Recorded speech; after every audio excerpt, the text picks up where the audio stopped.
তবে যেহেতু এখন যুদ্ধবিরতি চলছে এবং মনে হচ্ছে না যে ঝট করে আবার শুরু হবে, কাজেই যারা আমি অন্তত এক দুজনের কথা জানি যাদের ব্যাপারে বিকল্প ব্যবস্থা করা হচ্ছিল তারা নিজে থেকে এখন বলেছে তারা আসতে চায় না। ইনফ্যাক্ট যখন যুদ্ধ চলছিল তখনও কিন্তু আমাদের মিশন অনেকের সাথে যোগাযোগ করছে যারা একটু দূরে ছিল, তারা আগ্রহী ছিল না আসতে, কারণ তাদের এখানে যে প্রশ্ন আছে এবং দেখেছে তারা যেহেতু বিপদ নেই কাজে তারা আসতে চায়নি। আমার মনে হয় এটা নিয়ে আর তেমন কোনো সমস্যা হবে না, যদি অল্প কিছু মানুষ আরও আসতে চায় সেটা জন্য অ্যারেঞ্জমেন্ট করার মতো ব্যবস্থা আমাদের আছে। কোনো জোট গঠন করছি না আমরা, মূলত উদ্যোগ চীনের এবং এটা একেবারে অফিসিয়াল পর্যায়ে, এটা কোনো রাজনৈতিক কোনো পর্যায়ে না। এটা একটা ওখানে তো একটা আপনারা জানেন যে একটা এক্সিবিশন হচ্ছিল, সেটার সাইডলাইনে 3 দেশের পররাষ্ট্র সচিব, অতিরিক্ত সচিব পর্যায়ের তিনজন মানুষ বসে আলাপ আলোচনা করছে এবং আলাপ আলোচনা কিন্তু পুরোপুরি ছিল কানেক্টিভিটি, তারপরে ব্যবসা বাণিজ্য বৃদ্ধি, এগুলি বিষয় নিয়ে। এখানে কোনো ধরনের কোনো ওই আপনার যে জোট গঠন যেটাকে বলছে সেরকম ধরনের কোনো কিছু এটাতে ছিল না।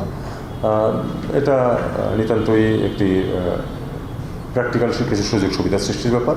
আমার মনে হয় না এটাকে এর চেয়ে বেশি আর কোনো গুরুত্ব দেওয়া উচিত। এইভাবেই এটাকে আমাদের দেখতে হবে। আসলে কোনোটাই ডিনাই করার প্রয়োজন নেই। আমরা আমাদের যেটুকু উল্লেখ করেছি এটাতেই বোঝা যায় যে আসলে এটা কোনো ওইরকম স্ট্রাকচার্ড বড়সড় কোনো ব্যাপার ছিল না। আসলে প্রত্যেকটা দেশে নিজস্ব দৃষ্টিভঙ্গি থেকে এটাকে একভাবে দেখেছে, আমরাও তাই করেছি। এটা যদি ভবিষ্যতে কোনো অগ্রগতি যদি আরও কিছু হয় তখন আপনার সাথে জানতে পারবেন, যদি এই ব্যাপারে কোনো আরও স্ট্রাকচার কোনো কিছু হয় সেটাও আমি আপনাদেরকে সময় মতো জানাবো। এটা কিন্তু আসলে খুব বেশি স্পেকুলেট করার এখানে সুযোগ নেই। স্পেকুলেট করার সুযোগ সৃষ্টি হয়েছে শুধুমাত্র দেশ 3টার নামের কারণে। এছাড়া কিন্তু বাকি সব কিছু এটা একেবারেই এমন ছিল, এমন ইউনিকোস যেগুলি নিয়ে আসলে স্পেকুলেট করার কোনো সুযোগ নেই। এটা অফিসিয়াল ভিজিট ছিল বলে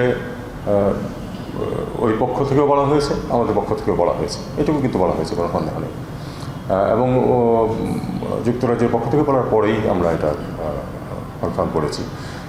কেন হয়নি যুক্তরাজ্যের প্রধানমন্ত্রীর সাথে মিটিং, এটা আমি ঠিক এই মুহূর্তে আপনাকে বলতে পারবো না। আমি বলতে পারবো না কারণ আমি ছিলাম না, আপনি জানেন ওখানে। যারা ছিল তারা হয়তো আরও ভালো বলতে পারবেন।